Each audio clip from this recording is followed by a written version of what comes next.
Assemblyman Felix Ortiz, thanks very much for your time. It's good to see you. Thank you for having me. So Somos, there are two of them a year, correct? Yes. I actually saw you in Puerto Rico. It was lovely to be there. I'm so sorry we won't be there, considering the weather is not exactly spring-like. But what is exactly the focus? You've changed the name. Well, we did, and I think we want to bring the Hispanic community to have a better understanding that after 24 years, not only we continue to be strong, but we will be stronger, according to the news figure of the census. But this is our 24th anniversary of Somos El Futuro, right, here in New York State. And we hope to bring people across the state to talk about very solid public policy and engage on the debate of what is happening with our economy here today. But Somos El Futuro, I mean, the future is now. You aren't the future. This is it. I mean, the census numbers show that actually the Hispanic community is dominant in the state, and it's always been a community that elected officials have been wooing as a very important voting bloc. Part of the problem, though, is that it is not a bloc that votes in solidarity, right? There's a lot of disparate elements in the community, and that makes it difficult for elected officials to try and win that vote. Well, I think it's a couple of faults. Number one, the Hispanic community is traditionally a very conservative community. Right. Secondly, the both parties, Democrats or Republicans, sometimes have a tendency to take them for granted and underestimate the Hispanic community. And I do believe that since this Dream Act that never took place and haven't taken place yet in Washington, I think that the Hispanic community really took this very seriously, and they decided to step to the plate and say, we're going to get counted, we're going to be counted, and I want to be part of the process. And I think that show how angry they are and how they step to the plate, and how we in the task force also, I thank the members, because every single one of them activated themselves to go throughout the state, throughout the 62 counties, to talk about the census, how important the census was. So this was something that I was doing underground to make sure that we can motivate our people, using the fact that we don't have a Dream Act, that we continue being taken for granted, and that we had never been on the table. We always been on the menu. Okay. And it's about time that we be on the table. Well, okay, but what is that? No, I don't think you mean on the table. At the table? At the table. Okay, because on the table is a little scary. But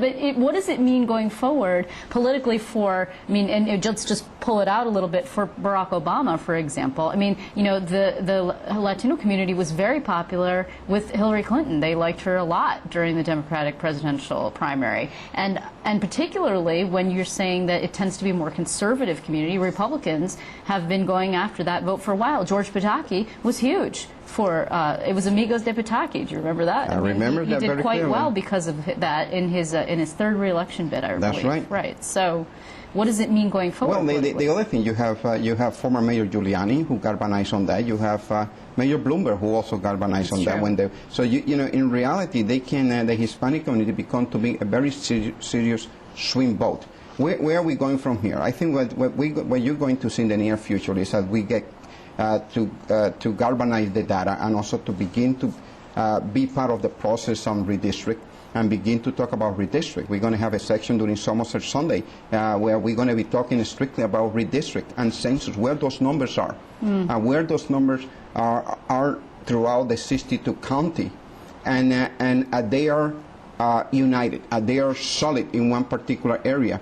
Can that help us to step to the plate to say we will have an opportunity now to create districts? So we want to look into the political empowerment very, very seriously, and it's something that I began to work on for the last 10 years around the 62 counties in the state of New York.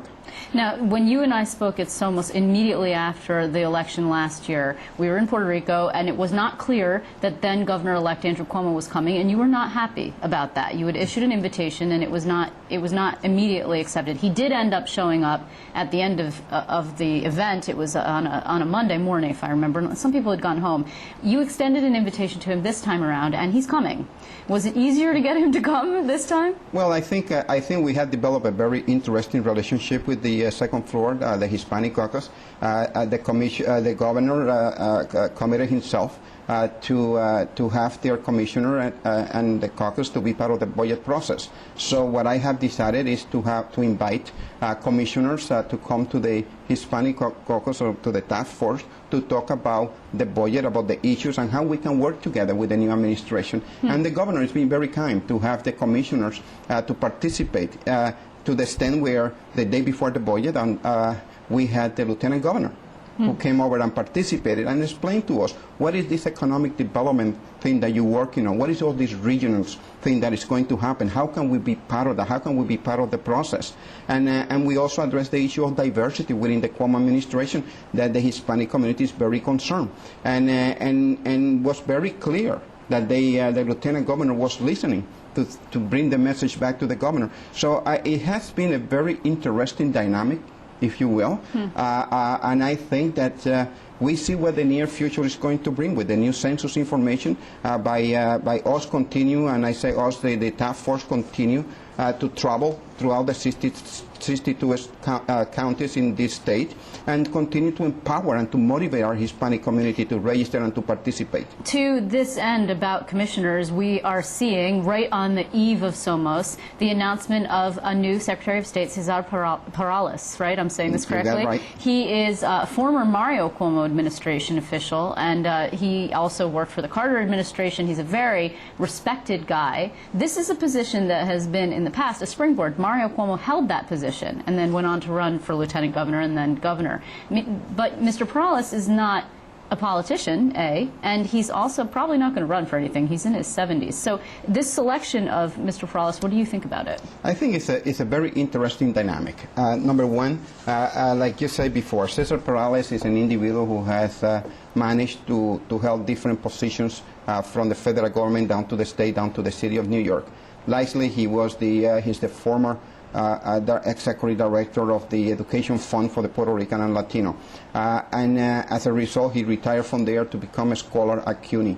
And his appointment is not only critical for this administration, but also to send a clear signal that he has selected somebody who has a very deep root with the Hispanic community, not only in New York City, but throughout the state. Are you satisfied to this point with the diversity in the Cuomo administration? Because the governor came under fire for the all-white ticket in 2010. The Democratic ticket had no members of color, not someone who was Hispanic and not someone who was black, and only one woman, Kirsten Gillibrand, at the time. So were you satisfied, because the governor said he would have the most diverse administration in the history of the state?